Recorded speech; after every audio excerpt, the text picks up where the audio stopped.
Donc, vous êtes, Alors, effectivement très, très nombreux. Donc, une soixantaine, plus d'une soixantaine déjà connectés. Donc, je vous souhaite la bienvenue sur ce webinaire relatif à la mobilisation de la période de préparation au reclassement. Donc, pour ma part, je suis Émilie René et c'est donc moi qui vais me charger de l'animation de ce webinaire. Donc, comme l'a dit Pierre à ceux qui se sont connectés depuis un petit moment, je vous rappelle juste le format. On est en format webinaire, donc les participants, les spectateurs, donc pas de caméra, pas de micro.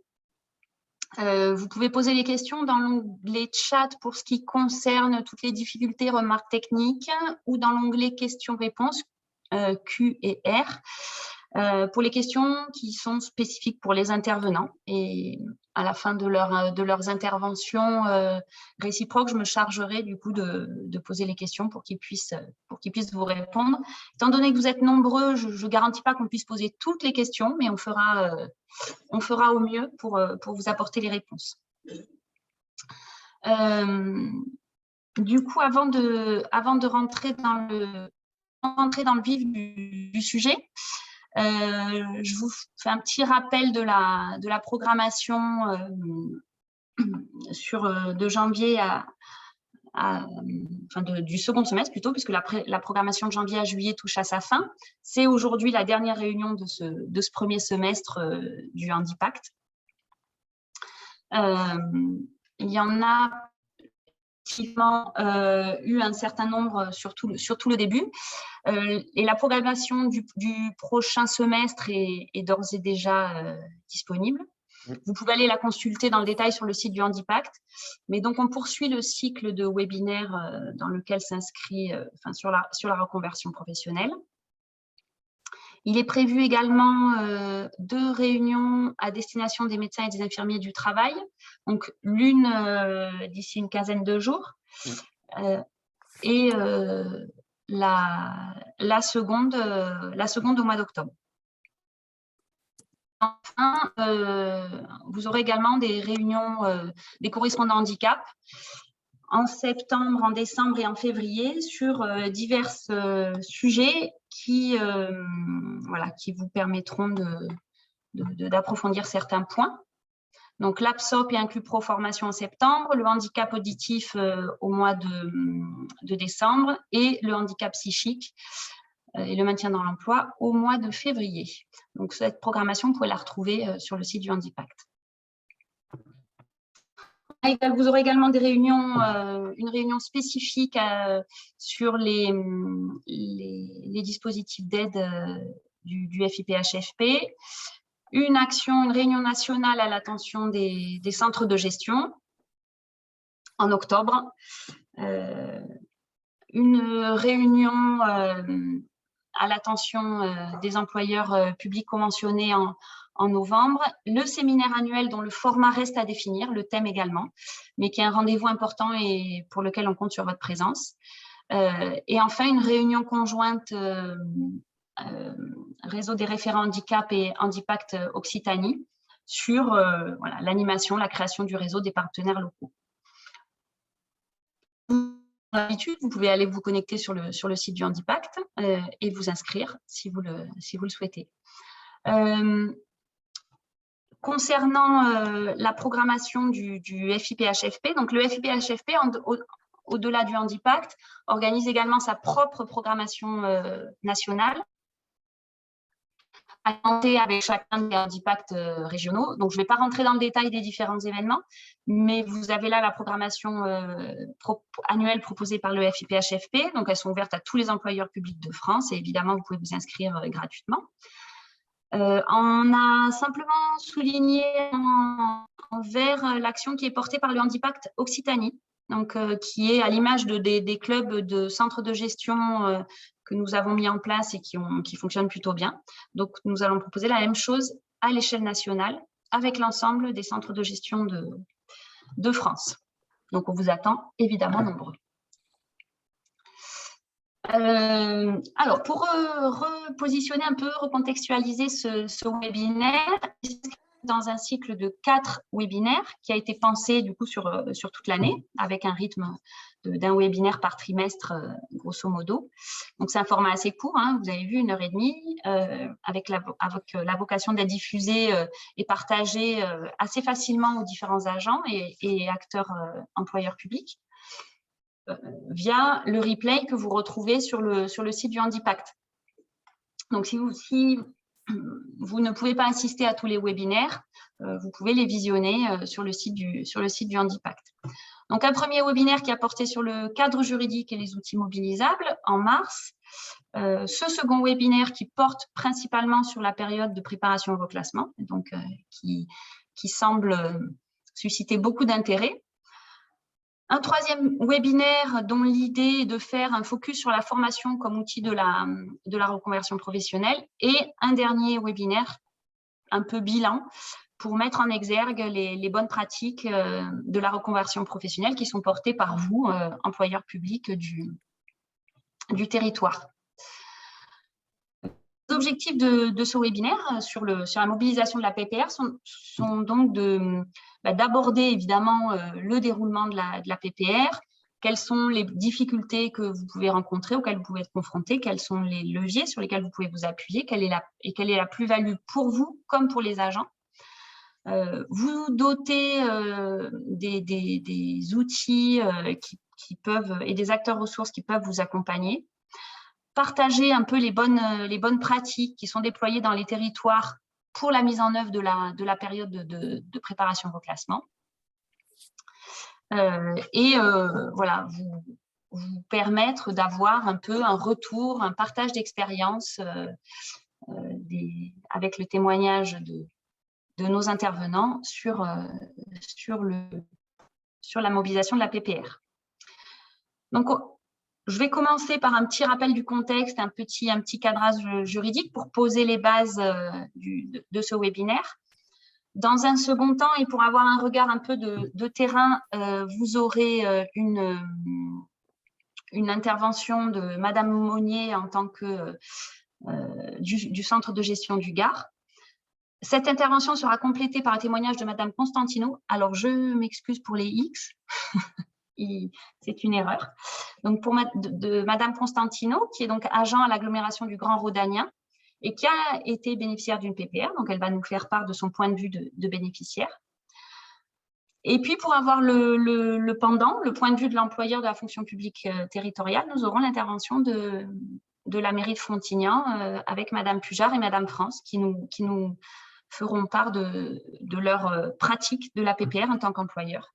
Et nous conclurons ce webinaire par un petit questionnaire de satisfaction qui sera mis dans le chat et qui nous permettra de recueillir vos réactions à chaud. Donc, merci d'avance de prendre le temps d'y répondre. Donc, si nous commençons par les éléments de cadrage, alors je ne vais pas rentrer évidemment dans le détail juridique de ces éléments, mais pour mémoire, effectivement, donc depuis janvier 2017, l'ordonnance 2017-53 donc indique que le fonctionnaire reconnu inapte à l'exercice de ses fonctions a droit à une préparation au reclassement, avec traitement d'une durée maximale d'1 an. Donc, cette période est assimilée à une période de service effectif. Cette ordonnance a donc créé la période de préparatoire au reclassement pour les agents et leur permettant de suivre une formation préparatoire durant cette période transitoire.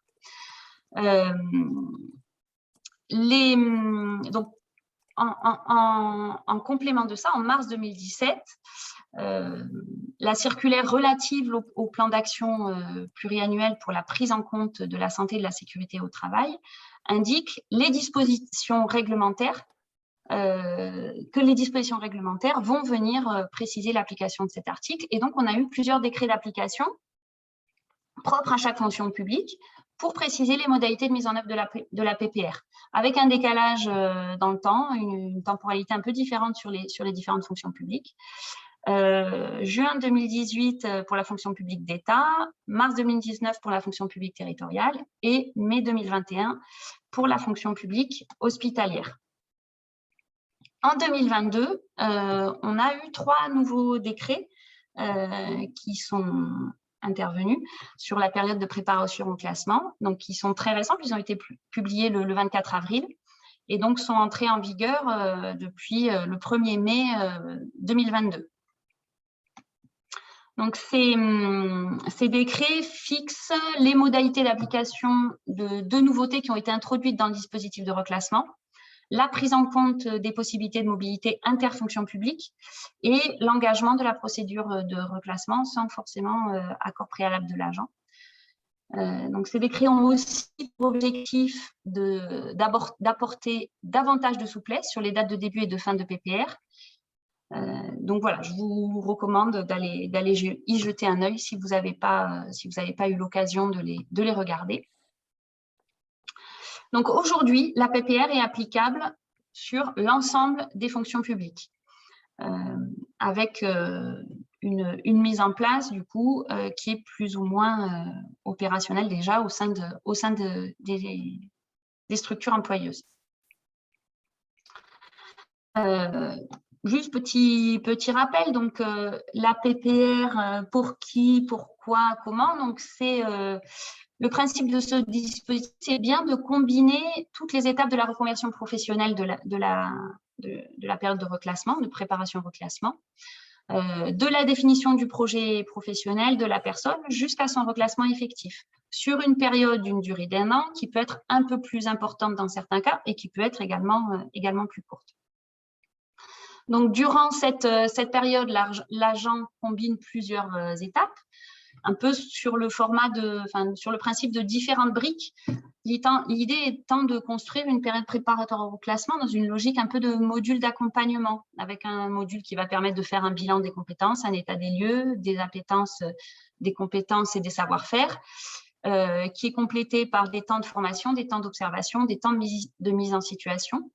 Donc, il s'agit de permettre vraiment à l'agent, sur cette période d'1 an, de construire son projet professionnel et de le tester et de le mettre en œuvre.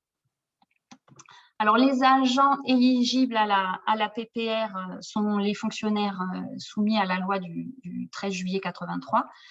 Et de fait, en revanche, sont exclus les agents non titulaires de droit public, les fonctionnaires stagiaires relevant toujours de la même loi, et les fonctionnaires relevant de statuts autonomes tels que les magistrats, les fonctionnaires des assemblées parlementaires, etc. Les étapes, comme je vous l'ai dit tout à l'heure, les étapes de la PPR et les actions à conduire sont formalisées par une convention tripartite, avec ce qui implique quand même un certain formalisme administratif, qui est adossé à la mise en œuvre de la PPR. Donc, c'est quand même un processus, un dispositif qui est assez cadré. Donc, il y a un engagement contractuel des différentes parties prenantes pour être acteur de ce processus de reclassement. Tous les employeurs publics ont l'obligation réglementaire de proposer une PPR aux agents dont l'inaptitude à leur fonction a été prononcée. Et c'est vraiment, voilà, c'est la thématique qu'on va traiter un peu plus particulièrement aujourd'hui, mais la période de préparatoire au reclassement n'est pas l'unique moyen de permettre à un agent d'accéder à un reclassement via une reconversion professionnelle. Voilà, les webinaires suivants permettront justement d'aborder d'autres dispositifs et d'autres moyens du reclassement. Alors, vous aurez peut-être remarqué que nos 3 intervenants sont issus de la fonction publique territoriale. Pourquoi ce choix? C'est vrai qu'il nous a semblé qu'aujourd'hui, c'est dans la fonction publique territoriale qu'il y a le plus grand nombre de PPR mises en œuvre et que, en conséquence, c'est peut-être sur cette fonction publique qu'on a le plus de recul aujourd'hui. C'est un peu ce qui explique notre choix. Alors, pour vous donner à voir concrètement le déroulement et le contenu d'une PPR, je vais donner la parole à Madame Monnier du Centre de gestion du Gard, qui accompagne donc les collectivités territoriales et les agents dans ce dispositif. Du coup, Madame Monnier, est-ce que vous pouvez nous rappeler dans un premier temps le contenu de la PPR, son principe, son déroulement, comment au sein du centre de gestion du Gard vous le mettez en place, comment vous accompagnez les employeurs et nous indiquer un peu les bonnes pratiques, les points de vigilance que vous identifiez pour cette période préparatoire au classement.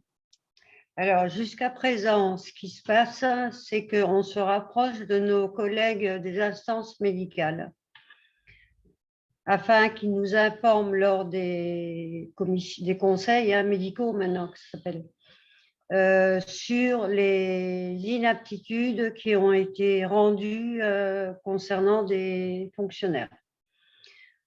En général, ces fonctionnaires, on les connaissait avant. Et donc, on avait déjà commencé à travailler un petit peu avec eux sur une éventualité d'inaptitude à leur fonction. Une fois que nos collègues des instances médicales nous informent des décisions, des avis rendus d'inaptitude aux fonctions, on se met en contact avec l'employeur concerné et on leur propose des modèles de documents. Et éventuellement, si besoin, pour ceux qui ne connaissent pas du tout le dispositif, une rencontre afin de reprendre avec eux ce qu'est le dispositif de la PPR. L'employeur envoie un courrier à son agent l'informant de son droit à bénéficier de la PPR et dans le délai des 15 jours de réponse, en général c'est 15 jours, on reçoit l'agent, souvent au centre de gestion, ou alors on se déplace dans la collectivité pour commencer à travailler avec eux sur les projets professionnels qu'ils peuvent énoncer. Ça va devenir ce qu'on appelle le projet de plan d'action initial qui sera annexé à la convention tripartite. Une fois ce plan d'action initial finalisé, on le soumet au regard du médecin du travail et au regard de la collectivité. La convention démarre selon la réglementation administrative, soit à la fin de l'arrêt maladie s'il était en cours, ou directement si par hasard l'agent était en disponibilité ou à la fin de ses droits de disponibilité. Madame Costantino, c'était à la fin de vos droits à disponibilité d'office, c'est ça. Voilà, donc on adapte le début de la convention et de l'arrêté de mise en œuvre de la PPR selon le statut de l'agent à la date auquel l'avis est rendu. Afin de pouvoir mettre en place le projet de plan d'action, on adresse à l'agent ce qu'on appelle une enquête préalable afin qu'il commence à se positionner un petit peu sur des projets qu'il avait eus ou qui peuvent émerger. La convention PPR va se dérouler à ce moment-là pendant 1 an, avec des bilans intermédiaires très formalisés tous les mois et demi à peu près. C'est ça, un mois et demi, je crois. Ça dépend un petit peu aussi des actions qui sont mises en œuvre. On favorise le bilan de compétences s'il y en a besoin. On favorise la formation, puisqu'en plus, elle peut être prise en charge par le FIPHFP. Et on favorise surtout les périodes d'immersion. Vous en aviez fait combien de périodes d'immersion? J'en ai fait 2. 2, hein. Voilà. Et on arrive petit à petit au bout de la PPR avec un bilan final qui lui aussi est formalisé. Et on espère, la plupart du temps, qu'il y ait un poste de reclassement, soit dans sa collectivité d'origine, soit dans une collectivité voisine. On accompagne la collectivité sur tout ce qui est organisation administrative pour la suite du parcours, conseil médical unique restreint conseil médical unique plénier s'il faut partir sur une retraite pour invalidité. Dans le cadre malheureusement d'un projet de retraite pour invalidité, on va faire le lien avec le service public à l'emploi afin que l'agent puisse très rapidement être pris en charge par le service public à l'emploi. Je pense que là, on est bon. Est-ce que j'ai oublié quelque chose, Madame Costantino? Je ne crois pas. Bon. Madame René, c'est bon? Si vous avez terminé votre présentation et votre intervention, on va dans le cadre de ce... Mais je pense que les schémas que vous avez mis à l'écran reprend bien la formalisation des étapes. Alors, je vous pose une question avant de passer la parole, enfin, avant de passer au témoignage de Madame Costantino. Nous avons le centre de gestion de la Lozère qui demande si la convention tripartite est conçue en amont du démarrage effectif de la PPR. Le plan d'action initial, oui. Oui, voilà. Et que dans contient... la mesure du possible. Hein. Ou Voilà. Sinon, dans les 2 mois après le début de la PPR, de la convention de la PPR. D'accord. Voilà. Et que contient le plan d'action individualisé? On part des projets qui sont énoncés par l'agent. On demande le regard du médecin du travail et on étudie les besoins d'action à mettre en place le plus rapidement possible.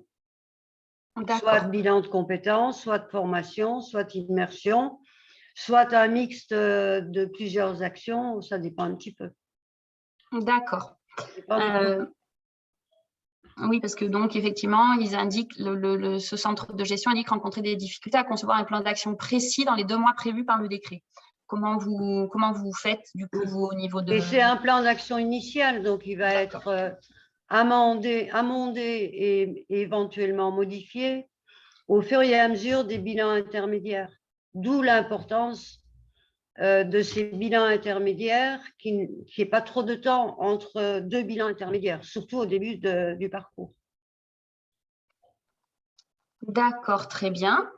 On va passer au témoignage de Madame Costantino et ensuite, voilà, n'hésitez pas à poser des questions du coup dans l'onglet questions-réponses parce que si vous les mettez dans le chat, elles peuvent passer à la trappe alors que dans l'onglet questions-réponses, on peut effectivement bien les repérer. Donc, merci d'utiliser cet onglet en priorité.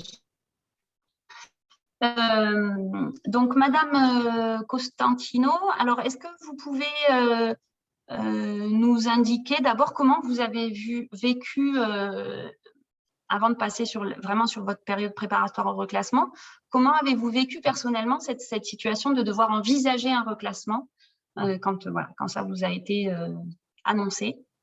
Bonjour, donc bien sûr on le vit mal. Ce n'est pas facile de voir que tout de suite on nous reclasse. Déjà le mot, c'est un petit peu, on le prend mal. Voilà, ça c'est vraiment quelque chose, c'est pas facile de voir qu'on ne veut plus de nous sur notre poste et qu'on ne peut plus le faire, bien entendu. Hein. Donc en même temps, c'est un soulagement de voir qu'on nous a reconnus inaptes quelque part sur le poste qu'on occupe. Mais c'est très compliqué. Hein. Voilà. D'accord. Parce que vous occupiez quel poste précédemment? Quel type de poste? J'étais dans un multi-accueil, donc une crèche en fait, et je faisais la cuisine de production et l'entretien de la crèche. D'accord. Donc, comment s'est déroulée votre période de préparatoire au classement? Comment est-ce qu'elle a été construite, justement, puisque tout à l'heure, on a une personne qui a posé la question du plan d'action. Voilà, quel a été son déroulement, sa construction? Eh bien, tout de suite, en fait, j'ai accepté de vouloir déjà être reclassée, de pouvoir reprendre un emploi compatible avec tout ce que je pouvais faire par rapport à Votre personnalité. mes problèmes médicaux. Voilà, et là, j'ai été pris en charge donc très vite par Madame Mounier, bien sûr, le CDG, Et par votre employeur. par mon employeur qui tout de suite a tenu compte de ce que je voulais. C'est vrai que moi, dès le départ, il était clair que je voulais tenter un reclassement. Je dis bien tenter parce que c'est tout nouveau. Quand on arrive devant le mot reclassement, on ne sait pas ce qu'il y a derrière la porte. Tout à fait. Et donc, vous avez évoqué le centre de gestion et votre employeur, donc c'est bien, enfin, voilà, qui vous a accompagné dans cette période et qui vous a aidé pour construire ces éléments. Voilà, donc après, il y a tout un plan d'action qui s'est mis en place, voir la faisabilité des projets par rapport à moi personnellement, ce que je voulais, bien sûr, ne pas, éviter aussi les métiers impossibles, ne pas se retrouver à vouloir faire quelque chose de trop à côté de tout ce qui était compatible. Et là, c'était vraiment un parcours d'enquête et de recherche personnelle là, qu'il a fallu faire, toujours en étant accompagné. Sans quoi, je pense que j'aurais laissé tomber rapidement les recherches personnelles, parce que c'est compliqué. Si vous n'aviez pas été accompagné. Ah oui, franchement, ouais, c'est que ça soit de façon que pour le moral, pour aussi comment chercher, où aller chercher des questions, où trouver ces réponses-là. Je pense que toute seule, personnellement, c'est un parcours du combattant. Et c'est vrai qu'on n'est pas, quand on est en reclassement dans cette lutte-là, voilà. C'est pour ça qu'on a vraiment besoin d'être accompagné. D'accord. Et qu'est-ce qui a été du coup particulièrement positif pour vous dans cette période de préparatoire au reclassement? C'est les bilans que l'on faisait, les petits points que l'on avait justement pour pouvoir avancer, pour progresser dans cette recherche qui, comme je vous le disais, à chaque fois vous rebooste, vous redonne confiance en vous, parce qu'au départ, on a une perte de confiance assez importante et très souvent, on n'y croit plus. Et là, le fait de faire des petites mises au point avec cet accompagnement, ça vous rebooste et ça vous permet de toujours continuer à chercher. D'accord. Et vous avez du coup dans les différentes mises, enfin les mises en situation que vous avez faites ou les confrontations au métier par rapport au projet initial, est-ce que ça a été quelque chose de positif pour vous, qui vous a confirmé dans votre projet initial ou... Ah oui, mais très vite, j'ai vu que je pouvais encore être replacée, que je pouvais prétendre à un autre emploi, bien sûr. Hein. C'est un changement catégorique la plupart du temps. Et franchement, j'ai vu très vite que je pouvais vraiment obtenir une solution à mes problèmes. D'accord. Et alors, à l'inverse, qu'est-ce qui vous a posé plus de problèmes? À quelles difficultés vous vous êtes heurté? Qu'est-ce qui a été difficile pour vous durant cette période de reclassement? Je pense que c'est surtout c'est très personnel aussi. On doit revenir à un système un peu scolaire parce qu'il faut mettre en place des procédures, des procédés. C'est pas toujours évident quand on est en activité dans le monde du travail depuis des décennies. On a l'impression de se retrouver sur le banc de l'école et comment dire, peut-être de faire une quête. Voilà, c'est le problème de se dire on demande encore à être utile et voilà. Mais après, je pense que franchement, le plus dur, c'est peut-être moralement, de se sentir qu'on se dit qu'il va falloir repartir à zéro.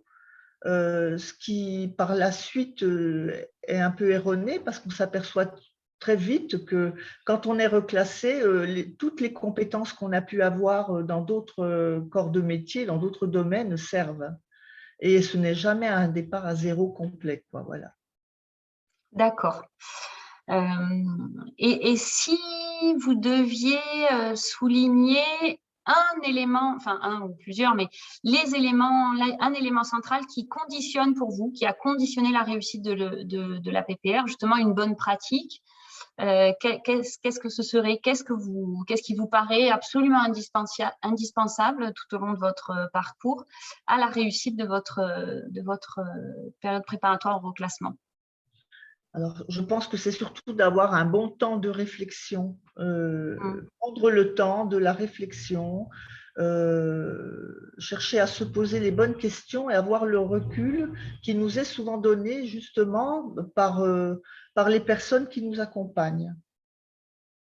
D'accord. Donc oui, permettre, pour vous, du coup, cette durée de 1 an, elle vous a, Elle a elle été vous a paru nécessaire. fondamentale. Ah oui, complètement. Oui, oui, fondamentale, hein, parce que il faut se projeter dans un autre monde, en fait, quelque part. Du jour au lendemain, on vous dit non, vous ne pouvez plus travailler sur ce poste, et il faut partir à une recherche d'emploi qui, comme on a tout le temps travaillé, on ne sait plus faire puisqu'on travaillait. Et là, il nous faut vraiment un accompagnement pour ça. Moi, je reste persuadée et je le vois, quoi, encore maintenant, hein. D'accord.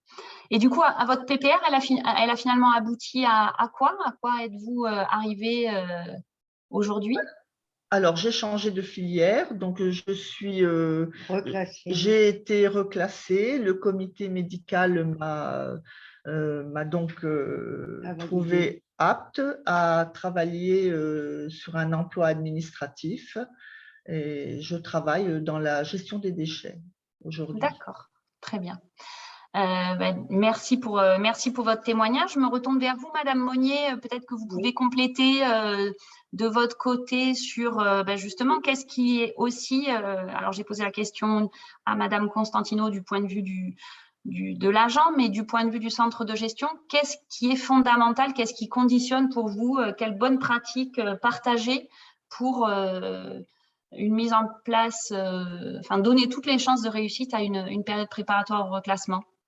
Mais en fait, il faut pouvoir accompagner la personne dans quelque chose qui n'est pas du tout évident pour elle, puisque souvent, effectivement, vous avez travaillé dans un domaine et pendant de nombreuses années, qu'il y a quand même des soucis de santé dont qu'il faut prendre en compte, puisqu'ils ne vont pas disparaître parce que vous êtes en période de préparation au reclassement. Donc, je pense que le lien avec le médecin du travail est aussi fondamental au fur et à mesure où on avance. Pour faire valider de nouveaux projets, une nouvelle orientation à la PPR. Il faut vraiment se dire qu'une période de préparation au reclassement, ce n'est pas un dispositif qui est figé. Il va évoluer en fonction de la personne, de son environnement de vie, de son environnement professionnel. Parce qu'on ne va pas les mener de la même façon partout, ni avec tout le monde. Donc oui, c'est à la fois ce qui est important de retenir dans ce que vous dites, il me semble, c'est que c'est à la fois un dispositif assez cadré, puisqu'il y a un conventionnement, un engagement mutuel, et en même temps, il faut arriver à conserver une certaine souplesse, une certaine agilité, une certaine adaptabilité à l'agent et à sa situation propre. C'est pour ça que les fameux bilans intermédiaires dont je parlais sont un élément très important.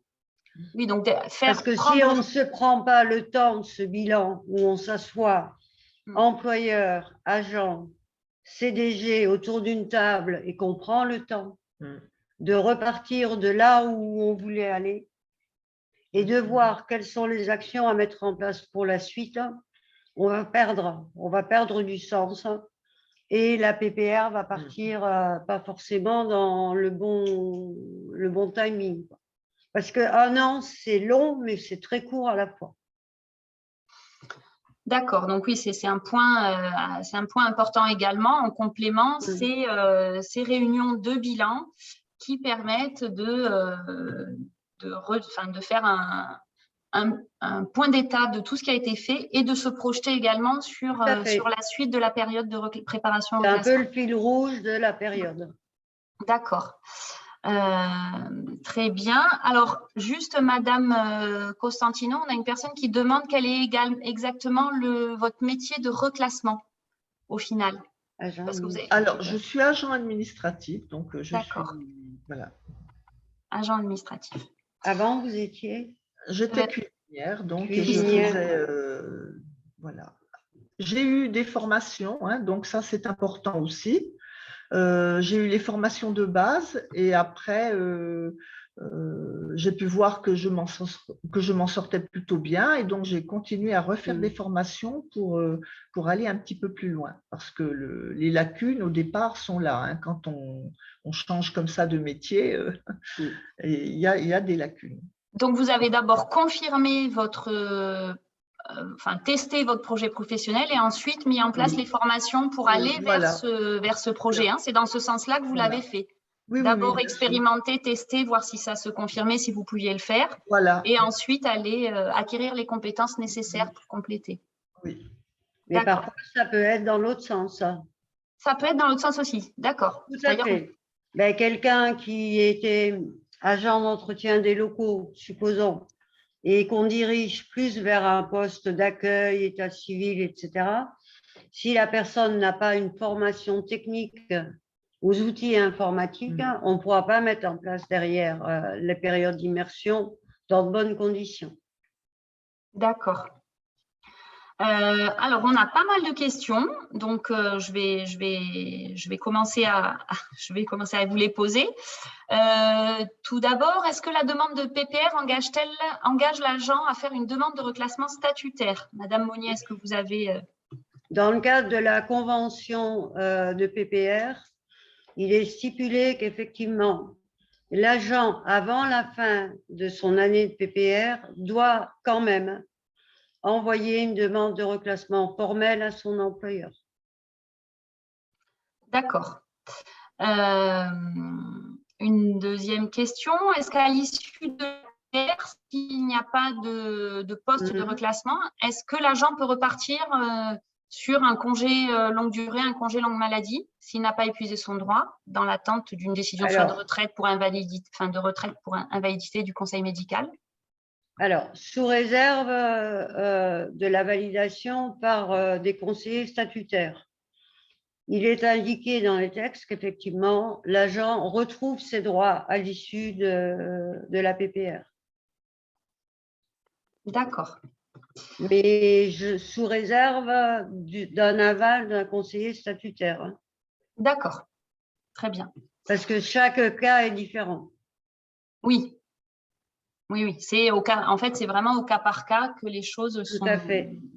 Parce qu'il y a aussi des personnes qui rentrent en PPR après consolidation d'un accident de service, par exemple. Donc après, la réglementation s'applique aussi au cas par cas à ce niveau-là. Très bien. Autre question.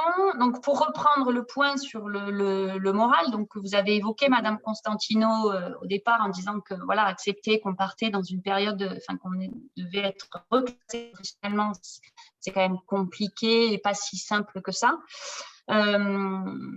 Donc, est-ce qu'il est prévu un accompagnement par le psychologue du travail dans cette démarche-là? Est-ce que vous en avez bénéficié, ou peut-être Madame Costantino? Non, alors moi, je ne savais pas, je ne me suis même pas posé la question si je pouvais voir un psychologue du travail, mais c'est vrai, comme on disait tout à l'heure, il y a la médecine du travail qui est importante pour le moral, aussi bien que le médecin traitant, et peut-être la famille et l'entourage aussi, qui lui a son rôle à jouer aussi sur ce moral. Hein. Qui est un peu en dents de scie pendant cette période. Hein. Il est vraiment… voilà. Ouais. Mais alors, du coup, la famille et l'entourage, c'est vraiment très variable selon les agents. Et… Voilà. Tout à fait. Du coup, Madame Monnier, est-ce qu'il est prévu… Je reprends effectivement la main. Effectivement, selon les situations, on peut faire appel au psychologue du travail, mais on peut aussi faire appel aux prestations d'appui spécifiques. D'accord. Qui Que j'ai permettent fait pour une ou deux PPR depuis qu'on les a démarrés. donc vous avez expérimenté ça déjà, c'est-à-dire Oui. avoir recours aux prestations d'appui spécifiques Tout à en fait. amont. Du coup, comment ça s'insère dans la PPR, comment ça s'articule? C'est un accompagnement conjoint, c'est-à-dire que du coup, il y a 4 personnes autour de la table au lieu de 3. D'accord. Donc, en complément du centre de gestion de l'employeur et de l'agent, on a une 4e personne qui participe au Il peut y bilan. avoir, effectivement. D'accord. Au point d'étape, la convention reste signée Tout dépend des besoins de la personne. Soit c'est de nouveau aussi en fil rouge, c'est-à-dire qu'on a des échanges réguliers. L'agent peut être vu aussi par le prestataire d'appui spécifique en individuel sans que forcément la collectivité et le CDG soient là. Mais nous sommes prescripteurs. Donc, automatiquement, au niveau du CDG, on sait un petit peu ce qui se passe. On l'a fait, entre autres, pour une personne handicapée psychique. D'accord, très bien. Une autre question. Donc, c'est vrai que pour la PPR, le plus important est bien d'être accompagné par le centre de gestion. Alors, la question est-ce que le souci n'est pas que le CDG représente et défend avant tous les intérêts des employeurs et non celui des fonctionnaires agents? Alors, ça a un peu changé depuis qu'on a mis en place les missions handicap, puisque au niveau des missions handicap et du service emploi de CDG, on accompagne aussi bien les employeurs que les agents en neutralité. D'accord. Donc, voilà, effectivement, il faut aussi accompagner les employeurs parce qu'eux aussi sont démunis par rapport à ce dispositif, au fait qu'ils continuent à rémunérer un agent qui ne peut plus occuper le poste pour lequel il avait été recruté ou enfin, dans lequel il était. Donc, il y a aussi un accompagnement de l'employeur, bien sûr. D'accord. On a ensuite une personne qui nous demande, Madame Costantino, si votre reclassement a été réalisé au sein des services de votre employeur d'origine ou dans une autre structure. Non, c'est au sein des services de mon employeur, oui. En fait, c'est la plus grosse collectivité du Gard, qui est affiliée au centre de gestion. C'est vrai que dans des petites collectivités de moins de 10 ou de moins de 15, c'est beaucoup. Enfin, ce sera certainement. Enfin, on n'a jamais eu de reclassement en interne chez l'employeur d'origine. D'accord. Oui. Jusqu'à présent, hein, ça peut peut-être arriver, mais pour le moment, non. D'accord. Alors, dans la continuité tout à l'heure, concernant le reclassement statutaire, si l'agent ne souhaite pas de reclassement statutaire, entre autres pour des raisons d'avantages financiers, quelle est l'issue dans ce cas? À ce moment-là, si c'est un agent CNRACL, il va partir en retraite pour invalidité ou pour l'IRCANTEC en licenciement pour inaptitude physique. D'accord.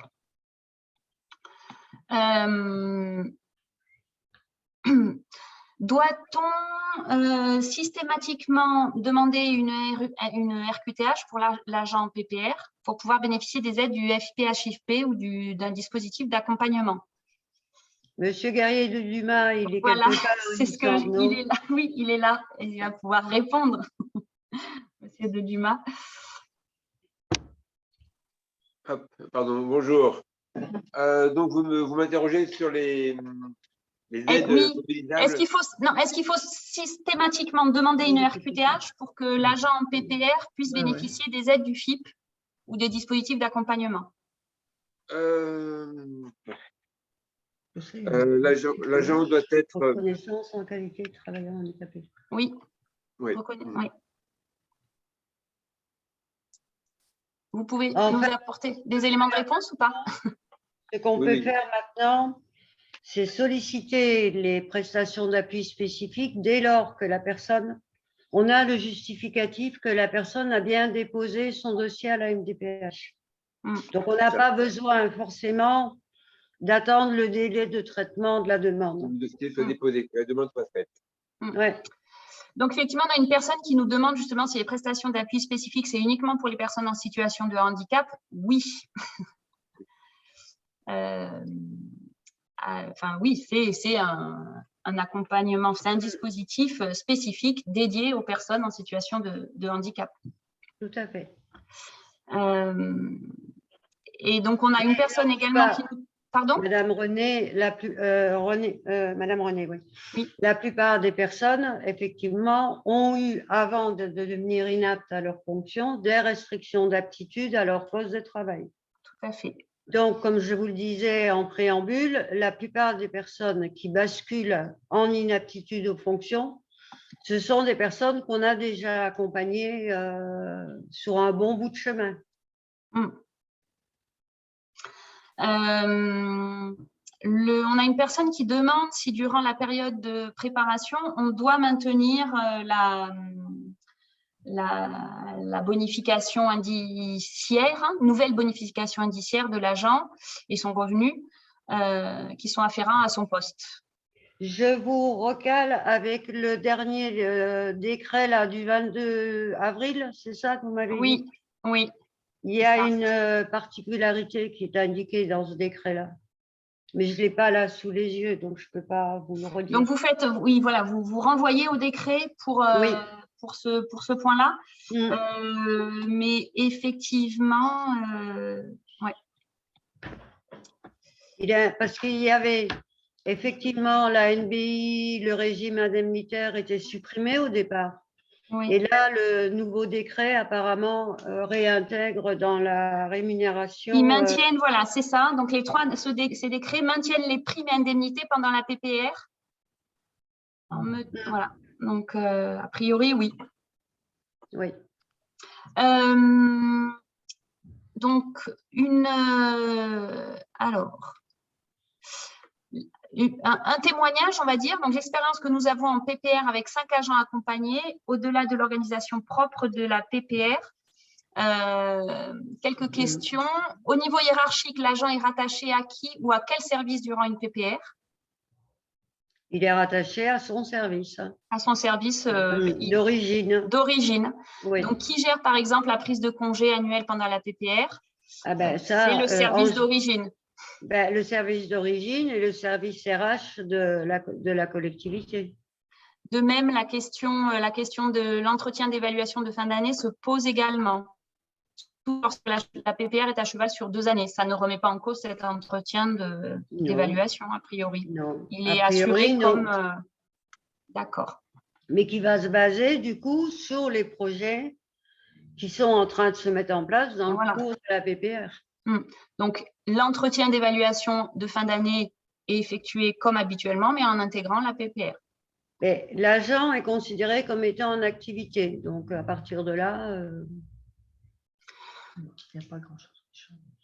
Depuis la parution du décret, combien de PPR avez-vous accompagné au sein du centre de gestion du Gard? Et combien d'agents ont pu être affectés sur des postes vacants? Compatible. Alors, on en est à peu près à un peu plus de 50 personnes qui pouvaient être éligibles à la PPR.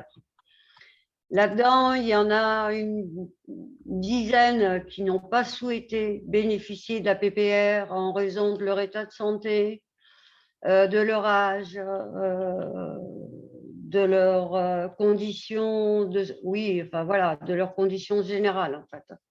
D'accord. Donc, on en a mené une bonne trentaine. Et c'est vrai que, comme je disais, dans les petites collectivités, trouver un poste de reclassement est beaucoup plus compliqué que dans les plus grosses. Donc, on va dire qu'on est à peu près moitié-moitié. Moitié-moitié, d'accord. Ouais. Alors, voilà, n'hésitez pas à poser encore des questions, hein, si vous en avez. On a une personne effectivement qui précise la procédure spécifique pour la fonction publique d'État. Oui. Avec 2 outils juridiques distincts qui sont prévus, le projet formalisé dans un accord entre l'employeur, l'agent et la convention tripartite pour les périodes d'immersion. Oui. Je ne sais pas si vous voulez ajouter quelque chose, Madame Monnier, sur ce point. Dès lors que la personne part en immersion, effectivement, il y a une convention spécifique qui est mise en place entre l'agent, la collectivité d'origine, la collectivité employeur et la collectivité d'accueil ou le service d'accueil éventuellement. Très bien, je vous remercie pour toutes ces précisions. Est-ce que vous voulez ajouter quelque chose, Madame Monnier ou Madame Je vois qu'il y Constantino? a une question là. Que signifie DO pour une Oui, pour une aptitude physique, tout à fait. Je ne sais pas. Ah, disponibilité d'office, non? Peut-être, Oui, c'est ça. ça doit être ça. Et qu'est-ce qu'une prestation spécifique? C'est la question précédente. Oui. Ce sont les prestations d'appui spécifiques qui sont financées à la fois par le FIPHFP et par la GFIP et qui permettent d'accompagner des typologies de handicap particuliers. Handicap moteur, handicap visuel, handicap auditif, handicap mental, handicap psychique et troubles cognitifs. Donc, je ne sais pas d'où est Madame Parmentier, soit elle se rapproche du CDG si elle fait partie de la fonction publique territoriale, Ou du C. Se rapprocher de Cap Emploi, je crois, Monsieur Guerrier de Dumas, pour les personnes qui n'ont pas de convention avec vous. C'est ça. Absolument, tout à fait. Ça. Donc, soit c'est un établissement conventionné, donc centre de gestion ou employeur conventionné d'une des trois fonctions publiques qui, lui, employeur ou vous, CDG, qui pouvez prescrire une PAS, une prestation d'activité spécialisée, ou sinon, c'est le Cap emploi de votre département. Eh bien, merci beaucoup. Donc, on a deux confirmations. DO signifie bien disponibilité d'office, pour information. Est-ce que vous voulez ajouter un petit point de conclusion, enfin pas de conclusion, mais de conclusion de votre témoignage, on va dire, Madame Constantino ou Madame Monnier? Combien de temps maintenant vous êtes agent administratif? Alors, ça va faire un an, j'ai quand même été en immersion avant et j'ai été donc déclarée apte depuis très récemment, mais ça fait déjà un an que je suis sur ce poste-là. Et voilà. Alors? Et écoutez, ben c'est fantastique. Voilà, je crois que c'est une réussite totale, mais pour tout le monde. Et franchement, je tiens à souligner que toute seule, je n'aurais pas eu ce parcours aussi bien fait, bien structuré. J'ai pu quand même, comme disait Madame Monnier, un an, c'est court et c'est long quoi, pour un reclassement. Et je serais encore en train de peaufiner des recherches si j'avais été toute seule. Hein. Donc, franchement, je souligne le besoin d'être accompagnée quoi, tout au long, parce qu'il peut se passer des tas de choses et on a un interlocuteur qui est vraiment sur notre cas spécifique. Et ça nous booste beaucoup. Voilà. On a fait un point là, il y a quelques mois. Oui. Avec le responsable de service de Madame Constantino et voilà. Voilà. C'est parti. Et là, c'est nouvelle carrière. Voilà. Parfait. Ben, je vous remercie toutes les deux pour votre… Madame Monnier, restez avec nous parce qu'il y aura peut-être d'autres questions. Il n'y a pas de souci. Voilà. Et Madame Constantino, merci pour votre témoignage et bonne continuation. On va changer de point de vue maintenant. On va passer du point de vue de l'employeur public. Avec donc le témoignage de Madame Pujard Dolce Mascolo et Madame France de la mairie de Frontignan qui vont du coup nous apporter un peu le regard de l'employeur. Donc, mesdames, je vous laisse vous présenter, nous dire un peu voilà, qui vous êtes. Bonjour à toutes et tous. Du coup, donc moi je suis Fanny France, je suis DRH adjointe à la ville de Frontignan. Je travaille avec Valérie Pujard, qui est la responsable formation. Et juste en 2 mots pour situer un peu la collectivité, on est une RH mutualisée ville et CCAS, hein, on a 650 personnes. Avec une moyenne d'âge de 45 ans et des services, j'allais dire, assez classiques hein, pour la collectivité, à la fois autour du secteur de l'éducation, de l'animation, la petite enfance, sport jeunesse, le social, les services d'aide à la personne, l'aménagement du territoire, les services techniques, la police municipale. Donc forcément, sur l'ensemble de ces métiers, une moyenne d'âge de 45 ans. Voilà, des possibilités en tout cas de reclassement qu'on va voir et qu'on connaît actuellement. On est en RH, on va dire, 3 personnes différentes à intervenir sur ces sujets-là, de manière, enfin sur l'accompagnement en tout cas, avec une petite partie de nos ETP, hein, on n'est pas consacré essentiellement sur nos postes sur ces thématiques, mais on est 3 personnes différentes à intervenir voilà, tant dans l'accompagnement individuel que sur le suivi maladie, que sur l'accompagnement formation. Voilà, donc sur la PPR, nous, si vous voulez, elle a été mise en place au fur et à mesure de l'arrivée des avis du comité médical, enfin maintenant conseil médical. Donc, on a eu nos premières situations en décembre 2020. Et puis, après, je ne sais pas si vous voulez que je démarre sur… Alors oui, voilà, on peut commencer. Depuis quand et comment voilà, vous avez mis en place la période de préparation au reclassement à la mairie de Frontignan et du coup, quelles sont les différentes étapes, quels sont les outils que vous mobilisez, etc. Comment ça se passe au sein de votre collectivité? Alors, nous, c'est vrai qu'on va reprendre finalement quand même pas mal de choses qui ont été données hein, sur les étapes et je rejoins l'importance du dialogue finalement dès le départ. Donc, nous, le point de départ, même si on essaie d'anticiper les situations autour de l'aménagement et d'autres affectations sur d'autres employés du grade, la PPR, après, la constatation d'inaptitude par le comité médical, maintenant conseil médical, des réceptions de l'avis, on propose un rendez-vous à l'agent, même s'il est toujours en arrêt maladie.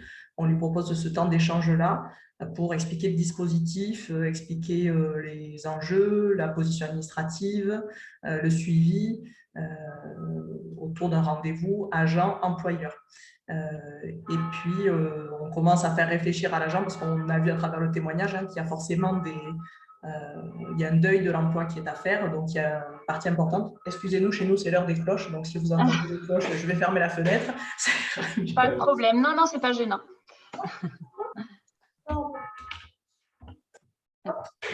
Voilà. Et puis, j'allais dire de manière assez classique, ensuite, on essaie de mettre l'agent et de le positionner en tant qu'acteur de sa démarche, parce que la réussite après du reclassement, c'est que l'agent aussi soit acteur de sa démarche. Donc, il y a un rendez-vous qui s'effectue après avec le centre de gestion, parce que c'est important aussi pour l'agent d'avoir une tierce personne et de ne pas voir que la ville lui raconte entre guillemets n'importe quoi.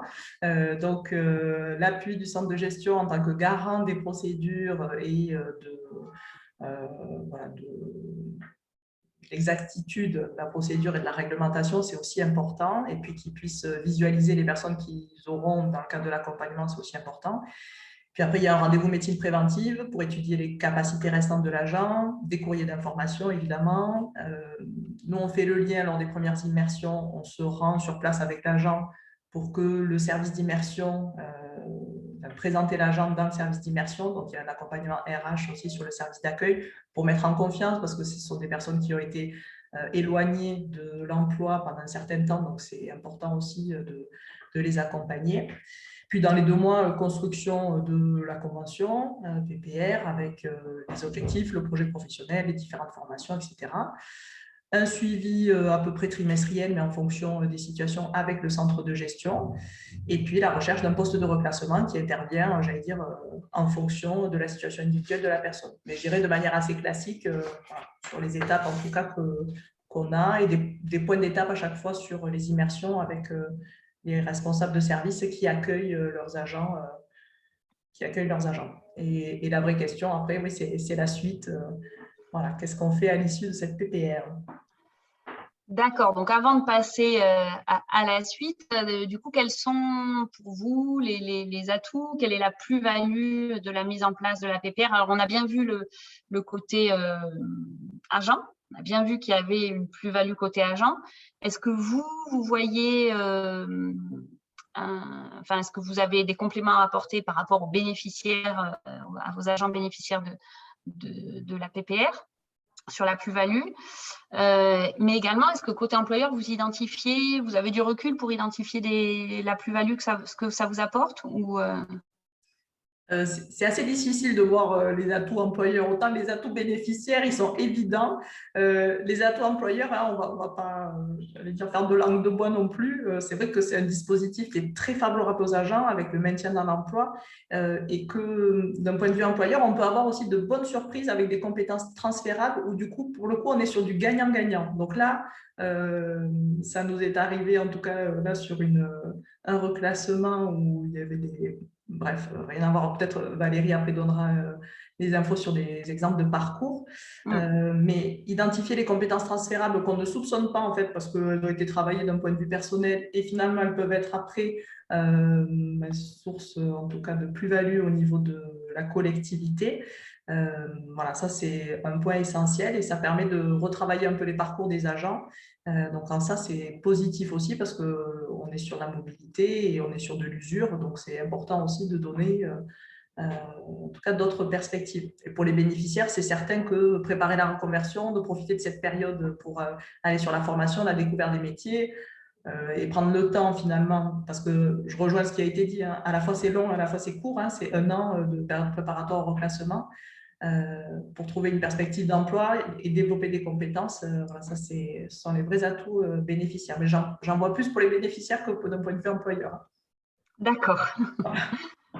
Alors, à l'inverse, je vais vous poser également la question plutôt des difficultés que vous avez rencontrées le plus souvent, les freins, les points bloquants, tout ce qui a pu entraver la mise en place de PPR avec les agents.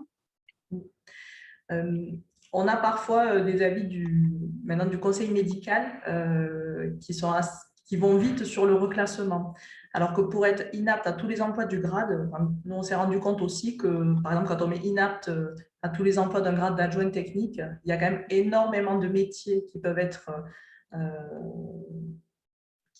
étudiés et on n'a pas forcément étudié, enfin en tout cas le comité médical sur ces thématiques-là, peut-être n'a pas la vision de l'ensemble des métiers qui peuvent être réalisés en tant qu'adjoint technique. Donc parfois on se retrouve avec un avis de reclassement et au final on aboutit sur une affectation sur un autre emploi du grade avec un avis favorable du médecin de prévention.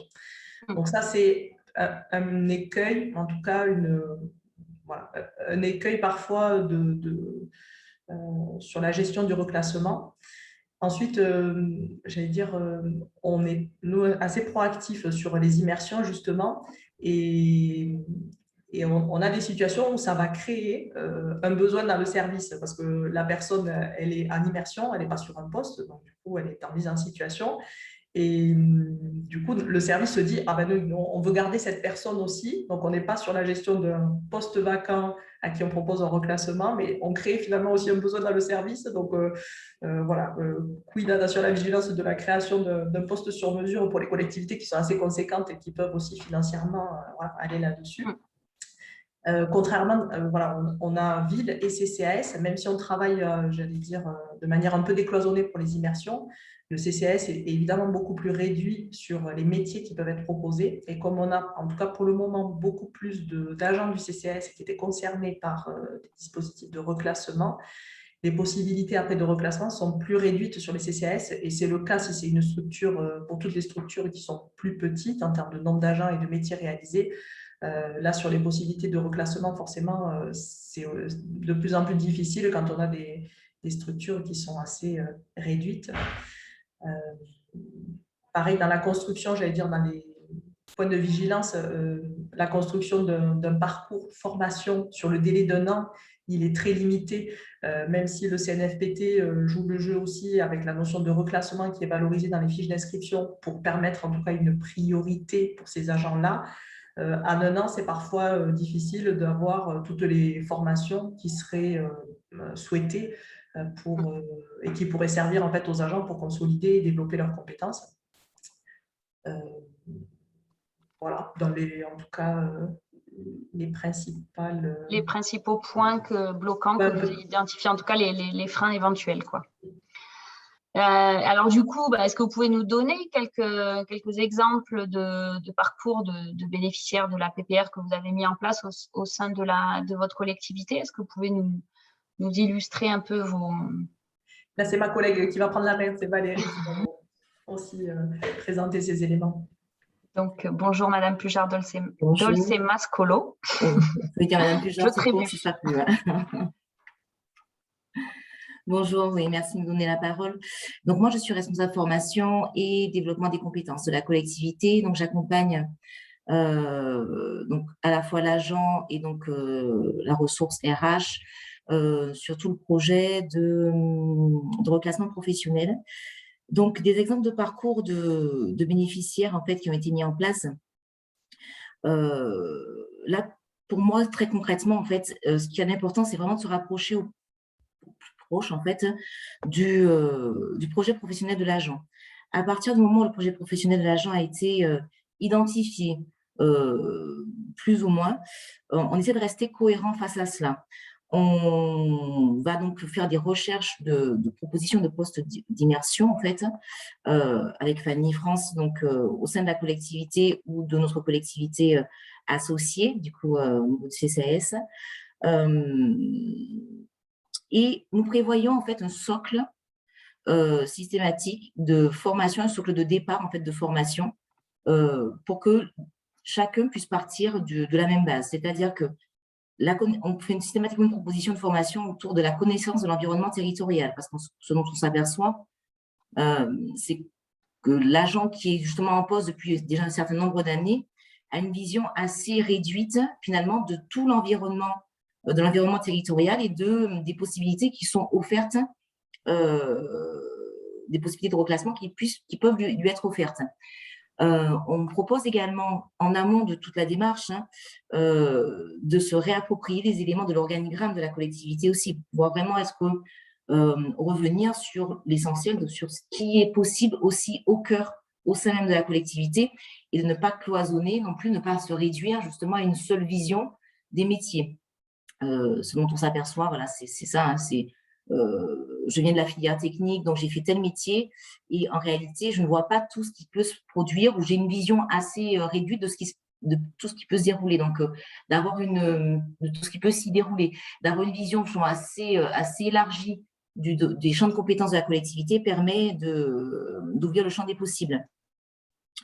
Et ce qu'on a proposé également, puisqu'on a la chance d'avoir une formatrice interne en bureautique, c'est une formation adaptée en fait aux personnes qui sont en cours de reclassement, une formation qui permet de se réapproprier les essentiels justement de l'outil informatique.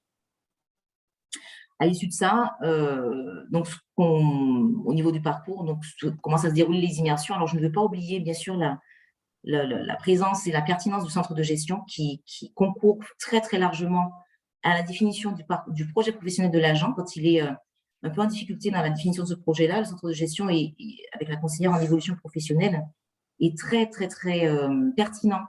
Et on travaille vraiment main dans la main en fait, pour pouvoir aider à structurer ce projet-là.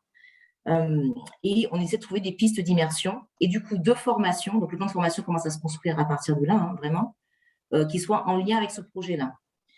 Et donc, les immersions peuvent être parfois nombreuses, des fois plus réduites. Nous accompagnons progressivement en fait les bénéficiaires à chercher leur piste d'immersion quand il s'agit d'immersion à l'extérieur de la collectivité. Le centre de gestion est partie prenante également dans cette démarche-là.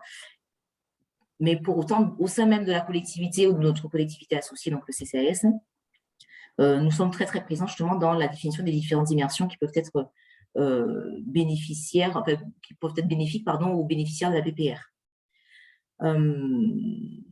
À l'issue de ça, donc, nous avons une bourse à la mobilité en interne, donc, qui est pilotée par le service recrutement donc, de Fanny France. Si un poste de reclassement est identifié et qui correspond aux aptitudes physiques, aux aptitudes médicales de l'agent, il nous est arrivé de proposer, avant même justement de publier le poste à la mobilité, cette possibilité de reclassement aux agents. Et bien sûr, voilà, donc, toujours en fonction des capacités qui sont identifiées. D'accord. Merci pour ces éléments d'illustration des parcours de PPR.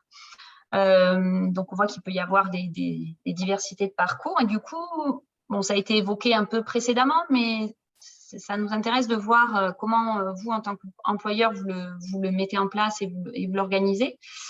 Concernant la coordination qui est mise en place avec les différents acteurs parties prenantes autour de la mise en place de la PPR, pour les agents, alors pour les agents avec des difficultés de santé, mais puisqu'on voit que ça peut nécessiter une coordination spécifique. Voilà, comment cela fonctionne, qui se réunit quand vous devez mettre en place une PPR, en particulier pour des agents avec des difficultés de santé, mais également pour les autres agents bénéficiaires de la PPR.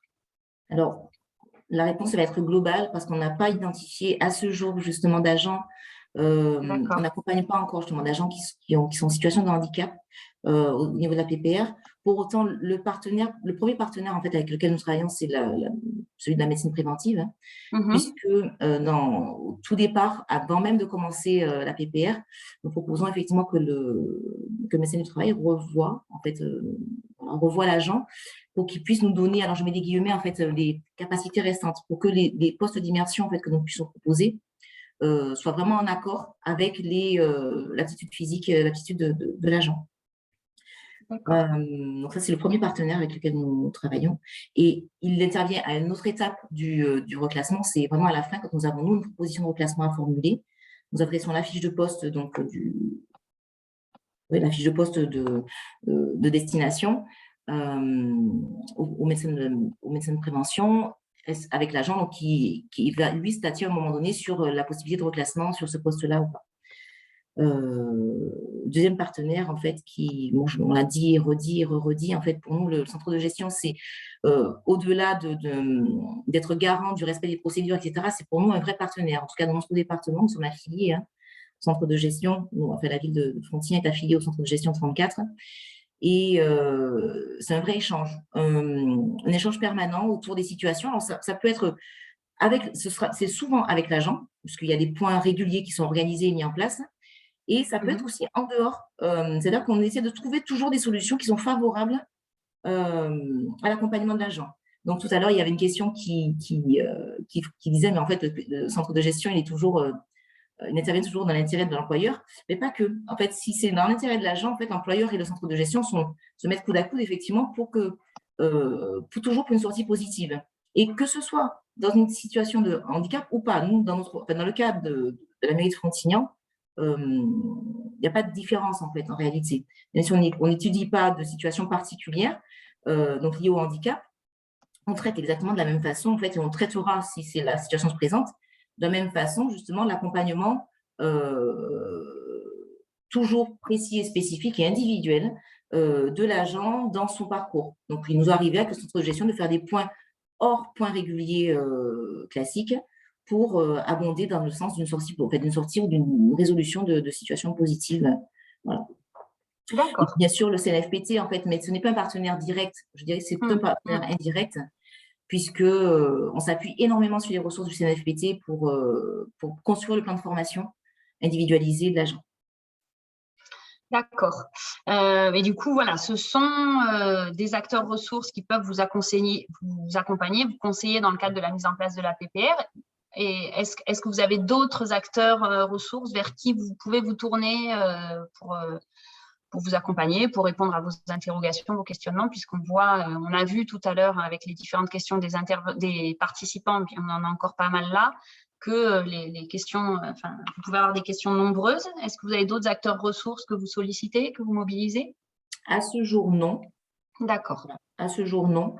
J'ai envie de dire qu'on est toujours en fait en capacité de pouvoir rebondir et réagir aux situations individuelles qui vont nécessiter qu'on fasse intervenir un autre partenaire. Bien sûr, voilà, si on doit avoir recours au service de Cap Emploi, etc., pour avoir des des précisions pour accompagner les parcours, on le fera auprès du FIPHFP, bien entendu, etc., etc. Pour l'instant, on ne le fait pas parce qu'on n'a pas encore de situation qui nous interroge plus. D'accord. Alors, en conclusion de votre témoignage riche et intéressant, je vais poser la même question que celle que j'ai posée aux deux précédentes intervenantes, à savoir quelles sont justement les recommandations, les bonnes pratiques que vous souhaitez faire partager avec les participants et qui vous semblent indispensables, cruciales, centrales pour une PPR dans de bonnes conditions. Du point de vue de notre point de vue employeur, c'est l'instauration d'un dialogue permanent et notre disponibilité. Pour moi, ce sont vraiment les pratiques qui, pour nous, soutiennent en fait l'application du cadre. C'est-à-dire que si nous sommes ouverts justement à ce dialogue, à cette communication permanente, à ces échanges avec justement le bénéficiaire de la PPR, en réalité, le cadre peut être très facilement respecté, entendu et appliqué. Et la sortie est positive. Donc, on a quand même des sorties, des exemples en fait de sorties positives de PPR. Donc, on a aujourd'hui 3 sur 5, une 4e aujourd'hui, depuis aujourd'hui, sortie positive. Donc, voilà. D'accord. Très bien, merci beaucoup. Alors, donc on a à nouveau pas mal de questions. Elles concernent un peu tout le monde, hein, pas seulement la mairie de Frontignan, le centre de gestion également. La première, avez-vous conçu des parcours de formation spécifiques en lien avec la PPR? Donc, Madame Pujard, vous avez le micro ouvert avant. Est-ce que vous avez conçu ou mis en place des parcours de formation spécifiques? Alors, on n'a pas conçu de parcours de formation type. Pour autant, donc, ce que je disais tout à l'heure, c'est qu'on très rapidement, on s'aperçoit que la réappropriation des outils bureautiques pour certains et la connaissance de l'environnement territorial sont un socle de connaissances à rétablir. Après, on adapte vraiment. Alors, c'est sûr qu'en termes de volume, on n'en a pas énormément, j'ai envie de dire, tant mieux pour les agents. Mais on adapte vraiment en fonction des situations. Très bien. Madame Monnier, vous voulez ajouter quelque chose sur cette question? Mais je suis d'accord avec Valérie de Frontignan. Je ne peux pas écorcher votre nom, désolé. Valérie Pujard, vous pouvez y aller. Tout dépend du parcours qu'on doit construire avec la personne et avec son employeur. Donc, les formations, elles ne sont pas… non, un parcours de formation type PPR, c'est compliqué. Mais effectivement, je rejoins en disant qu'une formation à l'outil informatique est en général indispensable. D'accord. On a également une question sur la bourse à la mobilité. Est-ce que vous pouvez la décrire et comment cela fonctionne? Je te laisse la parole, Fanny. Sur la bourse à la mobilité, en fait, on a créé, ça fait un petit peu plus d'1 an maintenant, qu'à chaque… en fait, on a tout simplement, j'allais dire sur l'intranet, on a une diffusion de l'ensemble des postes qui sont vacants et qui sont proposés en interne. Donc, c'est-à-dire qu'on commence par solliciter en interne les agents, hormis, j'allais dire, un poste très spécifique, hein, quand on recrute des emplois fonctionnels.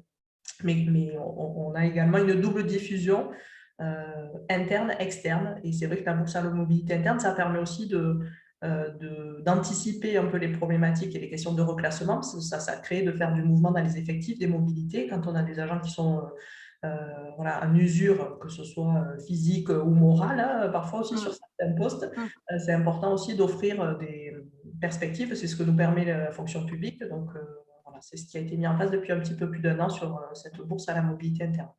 D'accord. Oui, au niveau des centres de gestion, il y a depuis plus d'1 an des services emploi qui se sont mis en route justement pour accompagner les projets de mobilité. Donc, D'accord. effectivement, dans le cadre d'une PPR, on fait appel à nos collègues du service emploi également. En fait, c'est tous les services du CDG, qui sont quelque part mobilisés. Très bien. D'accord. Peut-on demander une PPR sans que l'agent ait été reconnu inapte par le comité médical? Alors, ça doit être aussi le fameux arrêté du 24 avril qui ouvre effectivement aux personnes pour lesquelles on suspecte une inaptitude, mais à une condition, c'est que l'employeur ait saisi l'avis du conseil médical en parallèle. D'accord, merci. On a une précision par rapport à la question de tout à l'heure, mais donc c'est ce que vous aviez dit, Madame Monnier, je crois. La NBI étant liée au poste, elle n'est pas logiquement maintenue. Ben oui. Voilà, donc c'est bien ce que vous aviez. Une dernière question, étant donné que l'agent PPR, alors non, on en a d'autres qui vont arriver, étant donné que l'agent PPR est inapte aux fonctions de son grade et de son poste initial, peut-on ouvrir ce poste pendant la PPR de l'agent ou faut-il attendre la fin de la PPR? Voilà. Statutairement, il occupe toujours son poste. Son poste. Donc, le poste n'est pas vacant, statutairement. Mais de nouveau, je ne suis pas conseiller statutaire. Il y a deux pratiques là-dessus. Soit on positionne un agent contractuel dans l'attente du reclassement effectif, soit il y a une création d'un poste supplémentaire au tableau des effectifs pour permettre après le recrutement de la personne d'attendre après du reclassement. Mais voilà, c'est une gymnastique et une politique RH interne en fonction du poste, en fonction s'il y a des taux d'encadrement. Voilà, ça c'est une politique RH aussi de la collectivité. D'accord. Et enfin, à quel niveau le service emploi intervient-il? En complémentarité avec nos actions auprès des agents. C'est-à-dire qu'effectivement, le service emploi a connaissance des besoins, des bassins de vie des agents. Et donc, on travaille en complémentarité avec eux. Ça, c'est sûr. Très bien, mais merci beaucoup. Et alors, juste, je vous livre un témoignage, donc une personne qui a dû nous quitter, mais qui indique qu'ils ont eu plusieurs fois des avis de médecins du travail qui orientaient vers une PPR, puis un avis contradictoire quelques mois après, en raison peut-être d'évolution de santé. Donc, c'est effectivement dans une direction puis dans l'autre, avec une difficulté à conclure. Car l'inaptitude sur un poste aménagé est peut-être préférable dans un premier temps avant de s'orienter vers une PPR. Et donc, il est difficile, ça c'est la première remarque, et ça, la deuxième remarque de cette personne, il est difficile d'anticiper les besoins de formation du fait de découverte des besoins de l'agent au fur et à mesure de ses immersions, avec une réactivité des organismes de formation qui est inégale. Voilà, donc est-ce que vous avez… Effectivement. Un avis du médecin du travail peut orienter le parcours d'une personne vers un dispositif qui va s'approcher d'une période de préparation au reclassement. Après, effectivement, on peut arriver à quelque chose qui ne soit pas un reclassement, mais qui soit un poste aménagé ou adapté, ou des nouvelles fonctions dans son grade. Mais de toute façon, on ne peut enclencher le dispositif formel de la PPR qu'à partir du moment où un employeur a saisi une demande d'avis d'un des conseils médicaux. D'accord, très bien. Oui. Et juste sur la question de la difficulté à mettre en place un parcours de formation vraiment adapté. Oui. Alors oui, effectivement, c'est très compliqué parce que même avec la meilleure volonté, le CNFPT ne peut pas répondre toujours en fait aux besoins, aux attentes de façon immédiate surtout.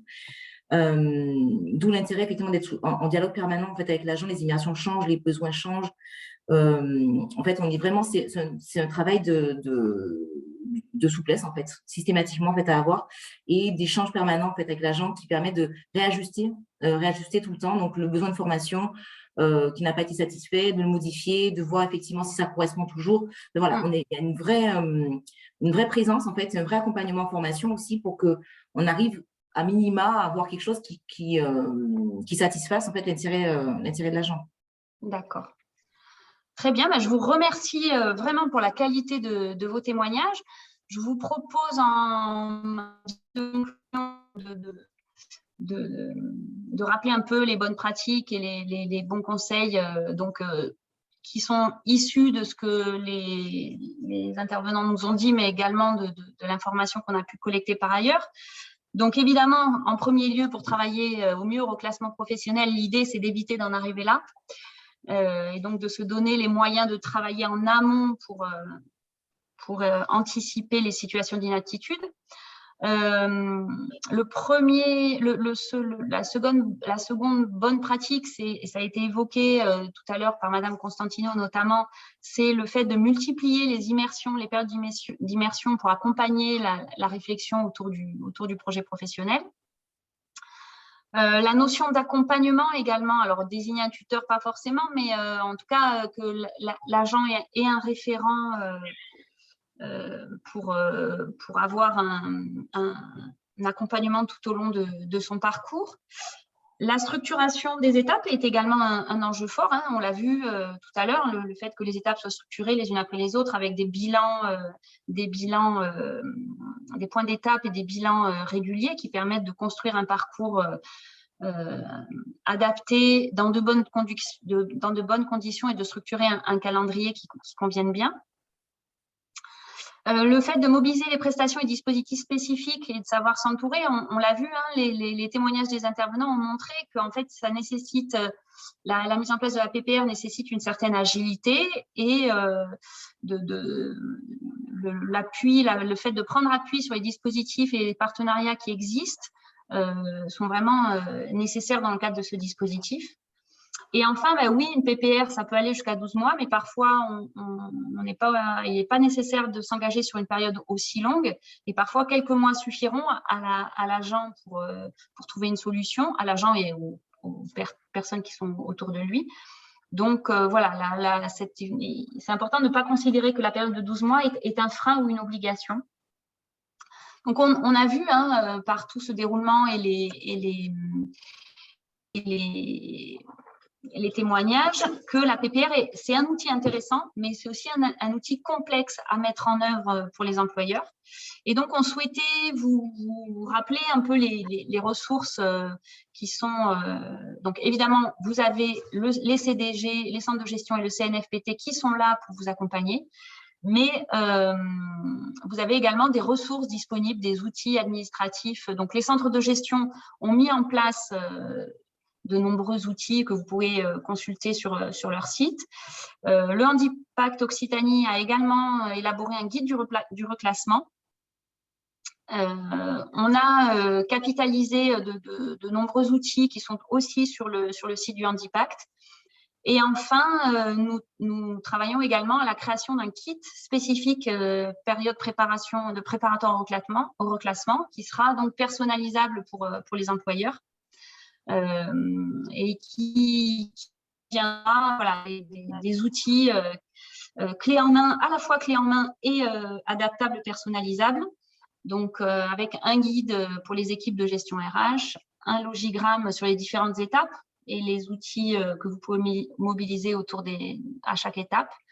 Des outils de communication, une FAQ sur la PPR qui sera actualisée en fonction on l'a vu là, on a un nouveau décret donc, voilà, qui sera actualisé régulièrement, une note juridique également. Donc, voilà de quoi vous outiller. Je passe la parole à monsieur… Donc, je tiens à remercier évidemment tous les intervenants et puis je vous ai mis en ligne le questionnaire d'évaluation. Je vous le remets à nouveau et je vous remercie de prendre le temps de le compléter. Et je passe la parole à monsieur De Dumas pour conclure ce webinaire riche et intéressant en le remerciant de sa présence. Véritablement. Écoute, Émilie, un grand merci d'avoir animé ce webinaire et d'avoir ainsi pu donner la parole, je dirais, à nos témoins, grands témoins, que je remercie, Madame Monnier, Madame Constantino, Madame Puja, Madame France. vraiment, je dirais, la grande qualité de vos témoignages nous permet de mieux comprendre comment finalement au quotidien vous travaillez et de façon très adaptée, situation par situation. Émilie, vous avez tout dit en tous les cas concernant les ressources.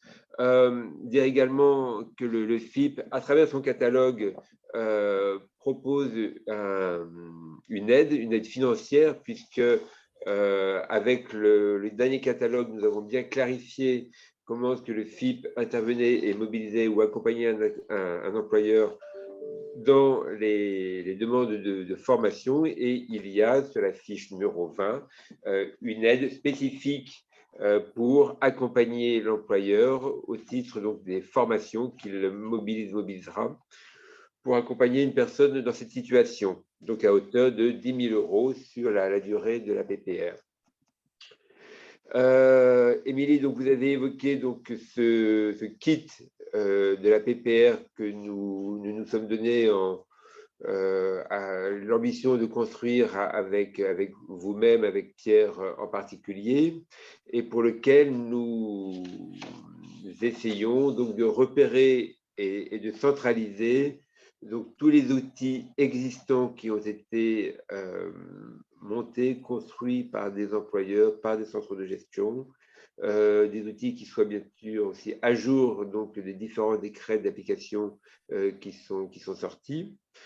Voilà. Et à la fois, donc, je lance cet appel donc, à la communauté donc, de nous faire remonter sur l'adresse du ABNIOS, l'adresse du Handipact, les documents que vous avez utilisés, et pas simplement des documents juridiques, mais vraiment des outils, je dirais, au quotidien, les modèles, les trames d'entretien, les modèles, les supports, donc permettant à l'agent de rendre compte de sa situation, vraiment des outils au quotidien et que l'on va adapter et rendre modifiables par chacun, en sachant que la fonction publique hospitalière est donc le troisième point de la fonction publique à être rentré donc le plus tardivement possible, enfin le plus tardivement dans ce dispositif, et donc ils ont une histoire moins longue, ils sont encore moins appropriés ces outils, et donc on a une forte demande de la part de la fonction publique hospitalière.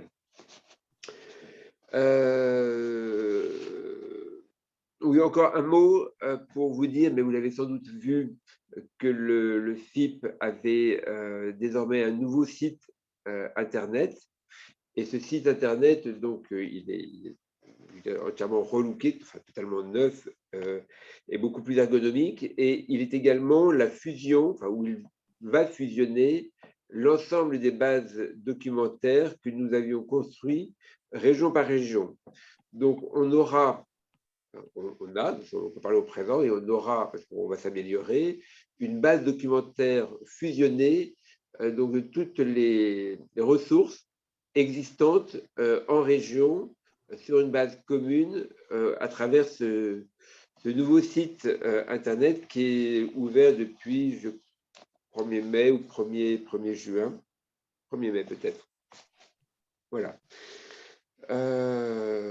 Donc je renouvelle donc mes remerciements donc à nos animateurs témoins, à notre consultante Émilie donc qui a animé de main de maître cette rencontre.